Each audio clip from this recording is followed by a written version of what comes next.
Hello and welcome you all in our channel 21 Corners The Achievers. Friends, I hope you guys are doing well out there. आज हम बात करेंगे modern history का one of the most important topic के बारे में, जिसका नाम है religious and social reforms after 1857। मेरी पिछली कुछ वीडियोज़ में मैंने आपको बताया था द रिवॉल्ट ऑफ 1857 के बारे में, जो भी इसके कॉजेज़ थे, जो भी उसके रिजल्ट थे, इम्पैक्ट था, उन सब के बारे में। और ये जो वीडियो है इसमें हम बात करेंगे उसके बाद जो भी सामाजिक और धार्मिक चेंजेस आए थे, जो सुधार हुआ था उसके बाद, उनके बारे में हम अच्छे से इस वीडियो में जानेंगे। और ये इस वीडियो का पार्ट 1 है। इसके मैंने 2 पार्ट्स में डिवाइड किया है। इसका जो पार्ट 2 आएगा वो नेक्स्ट वीडियो में आएगा। लेकिन उससे पहले मैं आपको बता दूं कि फ्रेंड्स, हमारे जो चैनल है ये प्रोवाइड कराता है हेल्पफुल मटेरियल डिफरेंट एग्जाम्स के लिए, जैसे कि UPSC CDS, UPSC NDA, AFCAT, different SSC exams, DRDO, NTPC, different entrance exams और भी बहुत सारे कॉम्पिटिटिव एग्जाम्स के लिए हेल्पफुल मटेरियल। ठीक है, तो अगर अभी तक आपने चैनल को सब्सक्राइब नहीं किया तो please do subscribe and follow this channel for more regular updates. तो उस टाइम पे जो 1857 का जो रिवॉल्ट हुआ था, जो म्यूटिनी हुई थी, सिपोही म्यूटिनी, उसके बाद काफ़ी सारे चेंजेस आए थे। वो फर्स्ट वॉर ऑफ इंडिपेंडेंस था। और उसके बाद बहुत सारे इंडियंस जो थे उन्होंने ये रियलाइज़ किया कि जो सामाजिक और धार्मिक चेंजेस हैं उनसे ही आगे बढ़ा जा सकता है, उन्हीं के बेस पे हम आगे बढ़ सकते हैं हमारे विकास के लिए, हमारे डेवलपमेंट के लिए। और देश की जो ग्रोथ है उसके लिए हमें एकता, नेशनल यूनिटी बनानी पड़ेगी और कट्टरता बढ़ानी पड़ेगी। ठीक है, इसलिए उसके बाद के जो अर्लियर रिफॉर्मर्स थे, जो पहले के रिफॉर्मर्स थे, वो जैसे कि राजा राम मोहन रॉय हो गया और पंडित विद्यासागर हो गया, इनका नाम आपने सुना होगा बहुत सारे रिफॉर्म्स में। ठीक है, इनकी ही आइडियोलॉजी आगे बढ़ाने के लिए ये मूवमेंट्स आगे चले थे और इन्हीं के बेस पे ये आगे बढ़े थे। ठीक है, तो जैसे कि मैं आपको बता दूं कि पहले जो ब्रह्म समाज की स्थापना हुई थी वो हुई थी 1843 में, और उसके बाद जो उसका ट्रेडिशन फॉलो किया गया था, ठीक है, वो किया गया था देवेंद्रनाथ टैगोर और 1866 में केशव चंद्र सेन द्वारा।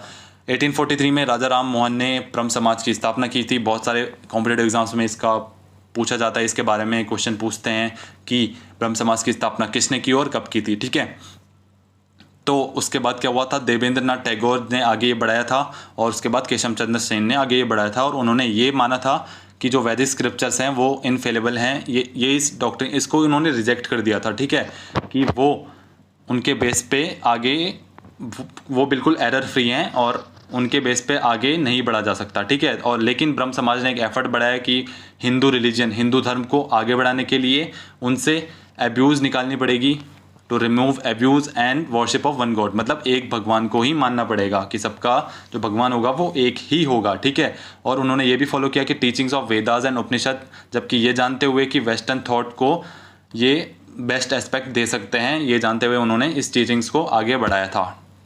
तो आगे क्या है कि ब्रह्म समाज ने ये भी डिनाई किया था कि जो प्रीस्टली क्लास हैं, जो कि मतलब ब्राह्मण, जो एकदम हाई लेवल के क्लास होते थे उस टाइम पे, क्लास बेस पे, ठीक है, उनको उन्होंने हटाने की कोशिश करी थी कि वो कुछ नहीं होता, और उसी के बेस पे ये आगे बढ़ने की सब एक हैं, आगे बढ़ना चाह रहे थे। ठीक है, every individual had the right and the capacity to decide with the help of his own intellect that what was right and what was wrong. तो हर एक जो व्यक्तिगत तौर पे डिसाइड कर सकता है कि क्या सही है और क्या गलत है, इसको कोई और नहीं डिसाइड कर सकता। ठीक है, और उन्होंने बेसिकली क्या अपोज किया था, एडोलेटरी अपोज किया था, कि मतलब मूर्ति पूजन जो होती थी उस टाइम पे, या फिर कोई अंधविश्वास होता था, वो सब उन्होंने एकदम हटा दिया था, उसको अपोज किया था, अगेंस्ट किया था, उसके खड़े हुए थे उसके अगेंस्ट। ठीक है, और उन्होंने यही माना था कि there would be worship of one God. ठीक है, without the mediation of priest, मतलब कोई भी बीच में नहीं आएगा, कोई पुजारी या ब्राह्मण बीच में नहीं आएगा। ठीक है, डायरेक्ट कनेक्शन होगा।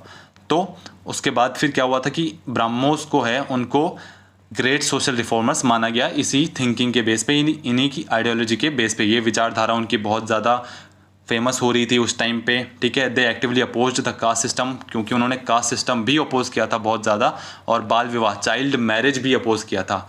और उन्होंने बेसिकली क्या, वुमेन की अपलिफ्टमेंट के लिए विडो रीमैरिज, यानी जो उस टाइम पे विधवा होती थी उनका रीमैरिज जैसे माना जाता था कि वो बहुत ज़्यादा पाप होता है, वो उन्होंने हटा दिया, एकदम अपोज किया, और उन्होंने विडो रीमैरिज को फिर से स्टार्ट कर दिया था और मॉडर्न एजुकेशन लाने के लिए मेन एंड वुमेन के लिए, ठीक है। ये सब उस टाइम पे हुआ था। अब उसके बाद क्या हुआ था कि जो महाराष्ट्र में रिलीजियस रिफॉर्म्स हुए थे उनके बारे में हम डिस्कस करते हैं। जैसे कि वो स्टार्ट हुआ था परमहंस मंडली से, जो बॉम्बे में स्टार्ट हुए थे 1840 में, ठीक है।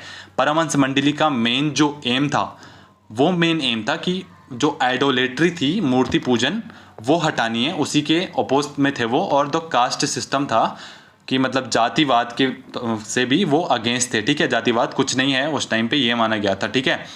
और उस टाइम पे जो पश्चिमी एरिया के जो रिफॉर्मर्स थे इंडिया के, वो उनका नाम था गोपाल हरि देशमुख। ये सबसे बड़े नॉन उस टाइम पे थे रिफॉर्मर।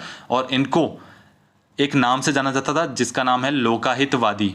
तो ये बहुत बारी एग्जाम में पूछते हैं कि लोकाहितवादी से किसे जाना जाता है, तो वो हैं वेस्टर्न इंडिया के रिफॉर्मर गोपाल हरि देशमुख, ठीक है। इन्होंने मराठी में लिखा था कि rationalist attacks on Hindu orthodoxy, ठीक है। तो उन्होंने ये माना था कि जो एकदम कट्टर चीज़ें हैं हिंदू धर्म को आगे बढ़ाने के लिए, उसी को इन्होंने बढ़ावा दिया था, ठीक है। और इन्होंने फिर इक्वालिटी को भी बढ़ावा दिया था, ठीक है। अब नेक्स्ट क्या हुआ था कि प्रार्थना समाज आया था नेक्स्ट में। और प्रार्थना समाज जो था वो एकदम इसी के रिलेटेड था, ब्रह्म समाज के रिलेटेड था। उनका भी सेम थॉट था, Hindu religious thought and practice in the light of modern knowledge, की मतलब जो मॉडर्न नॉलेज है, वेस्टर्न नॉलेज है, उसको आगे बढ़ाने के लिए उनका एम रखा गया था, ठीक है। ब्रह्म समाज जैसी सेम आइडियोलॉजी प्रार्थना समाज की भी थी, ठीक है। और इनका भी यही मानना था कि वर्शिप ऑफ वन गॉड होगा, ठीक है। प्रीस्टली डोमिनेशन को हटा दिया जाएगा, जो ब्राह्मण डोमिनेशन होता है उसको हटा दिया जाएगा। उनके जो ग्रेट लीडर थे उनमें से कुछ थे जैसे कि आरजी भंडारकर हो गए और एमजी रानाडे हो गए, महादेव गोविंद रानाडे, ठीक है। वो इनमें से ही कुछ लीडर थे जो बहुत ज़्यादा फेमस हुए थे, ठीक है। और जैसे कि यहाँ पे लिखा गया कि प्रार्थना समाज वॉज पावरली इन्फ्लुएंस्ड बाय द ब्रह्म समाज, कि ब्रह्म समाज से इन्फ्लुएंस हुआ था प्रार्थना समाज। और उसमें तेलुगु के भी रिफॉर्मर थे जिनका नाम था वीरे सलिंगम। ये तेलुगु के रिफॉर्मर थे साउथ इंडिया से, ठीक है, जो प्रार्थना समाज को आगे बढ़ावा दे रहे थे, आइडियोलॉजी को। अब नेक्स्ट जो आता है वो आता है रामकृष्णा एंड विवेकानंद। तो रामकृष्ण परमहंस थे उस टाइम पे, एकदम संत आदमी थे वो रामकृष्ण परमहंस। और उनका ये विचारधारा थी, उनकी ये आइडियोलॉजी थी कि जो मेडिटेशन है उसमें बहुत ज़्यादा पावर है और उसी के बेस पे हम आगे बढ़ सकते हैं। जो भक्ति है, जो डिवोशन है, उसी के बेस पे हम आगे बढ़ सकते हैं। ये इनकी विचारधारा थी रामकृष्ण परमहंस की, ठीक है। और उसी के बेस पे ये आगे बढ़े थे। और emphasis that there were many roads to God, इन्होंने कहा था कि गॉड तक पहुंचने के लिए बहुत सारी रोड हैं, बहुत सारे रास्ते हैं, ठीक है। और उन्हीं में से एक है साल्वेशन, जिसका मतलब है मोक्ष। कि वो मोक्ष कब मिलेगा, जब हम मेडिटेशन करेंगे और डिवोशन करेंगे, मतलब भक्ति करेंगे भगवान को तक पहुंचने के लिए। तो उसी का एक ही रास्ता है कि the service of man was the service of God, कि मतलब जो आदमियों के लिए आप सर्विस करेंगे, जो लोगों की सेवा करेंगे, उसी का रास्ता है कि मतलब आप भगवान तक पहुंच सकते हैं, ठीक है। और उन्हीं के जो सबसे बड़े शिष्य थे उनका नाम था स्वामी विवेकानंद जी। जी हाँ, इनका नाम आपने बहुत ज़्यादा सुना होगा, स्वामी विवेकानंद जी। ये इन्हीं के ही शिष्य थे, रामकृष्ण परमहंस के शिष्य थे ये। और इन्हीं की आइडियोलॉजी ये आगे बढ़ाते थे, इन्हीं के जो रिलीजियस मैसेज थे वो ही आगे बढ़ाते थे अलग फॉर्म में, ठीक है।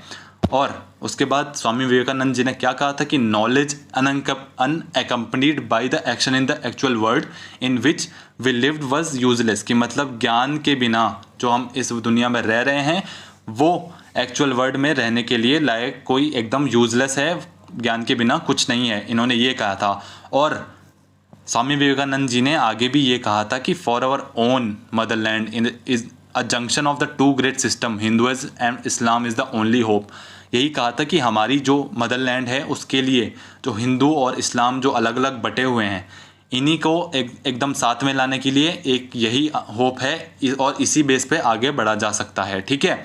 और इन्होंने कास्ट सिस्टम के अपोज में खड़े हुए थे, ये भी कास्ट सिस्टम के अपोज में खड़े हुए थे। They condemn the caste system and the entire Hindu emphasis on the rituals, ceremonies and superstition. अंधविश्वास को हटा दिया था, ठीक है।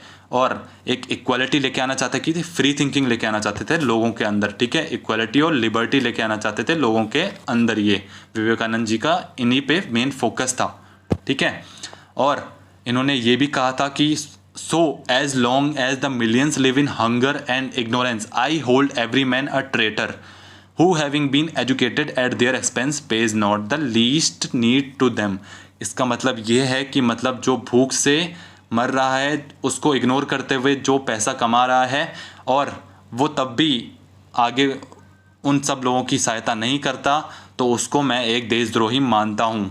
ठीक है, इन्होंने ये कहा था क्योंकि जो भूखे गरीब लोग हैं उनको इग्नोर करके जो खुद को आगे बढ़ा रहा है वो एक देशद्रोही हैं, ये इनका मानना था। ठीक है, और 1896 में इन्होंने फाउंड किया था रामकृष्ण मिशन। रामकृष्ण मिशन इन्होंने आगे ये फाउंड किया था, इसकी स्थापना की थी और इसका यही मेन एम था कि humanitarian relief and social work की समाज सेवा, जितनी हो सके समाज सेवा उतना अच्छा रहेगा और उतना ही इंसानियत को रिलीफ मिलेगा। ठीक है, इनका यही बेस था, यही एम था रामकृष्ण मिशन का।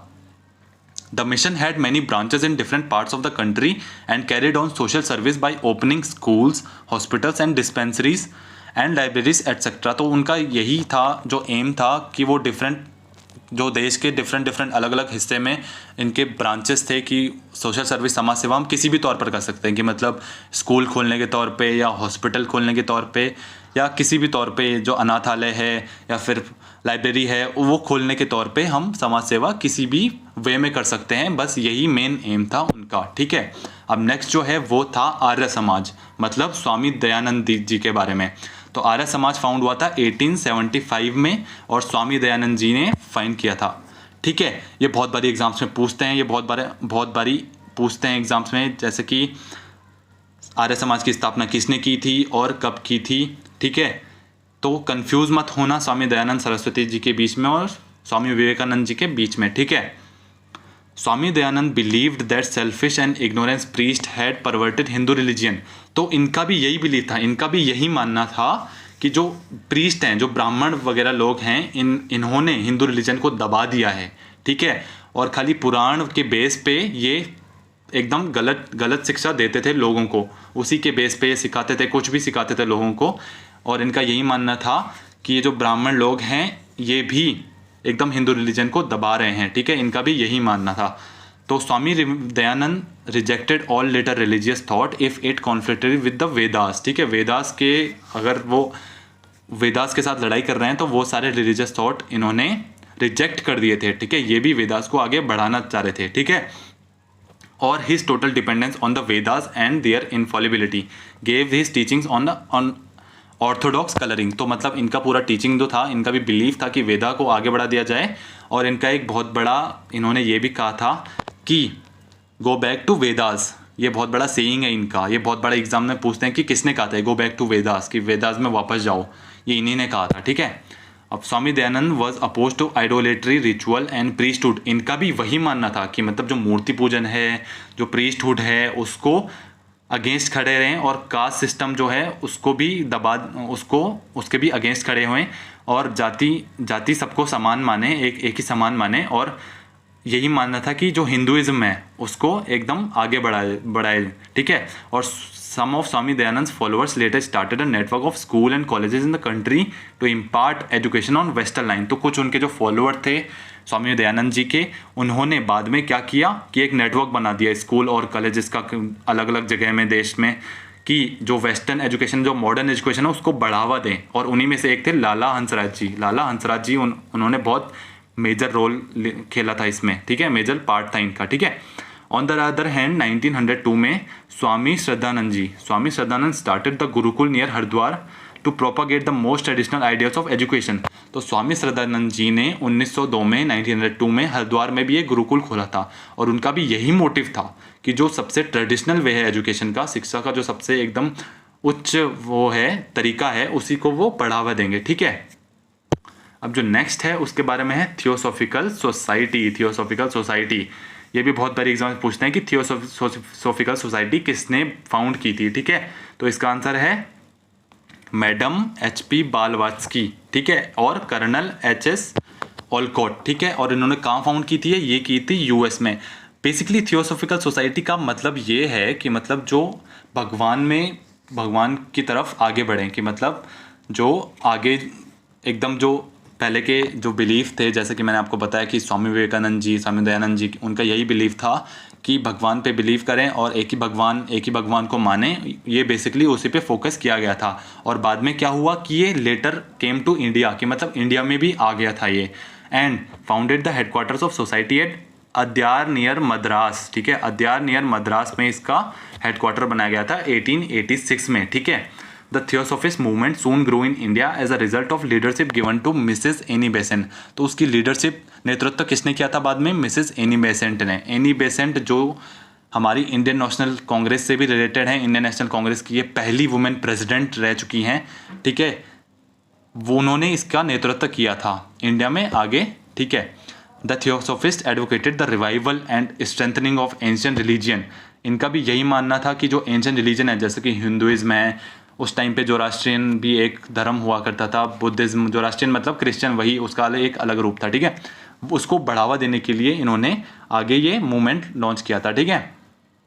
And they also preached the universal brotherhood of man, की मतलब आगे भाईचारा बढ़ाया जाए, जो आदमियों का भाईचारा है वो आगे बढ़ा रहे, इसी पे बेस पे वो फोकस करते थे, ठीक है। It was a movement led by westerners who glorified Indian religion.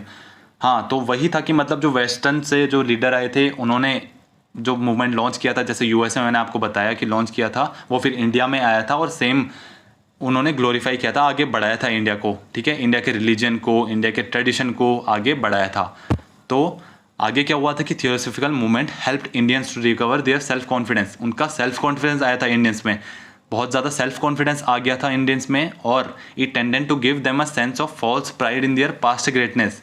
तो जो उनका जो गलत भावनाएं थी वो सब तोड़ दी उन्होंने, और सेल्फ कॉन्फिडेंस आ गया था आगे बढ़ने के लिए, अपना एक फ्री थिंकिंग देने के लिए, ठीक है। और one of the Mrs Besant's many achievement in India was the establishment of Central Hindu School at Banaras, जिसको आगे क्या क्या बनाया गया? बनारस हिंदू यूनिवर्सिटी, ठीक है, जो कि मदन मोहन मालवीय जी ने बनाई थी। मदन मोहन मालवीय जी ने बनाई थी बनारस हिंदू यूनिवर्सिटी।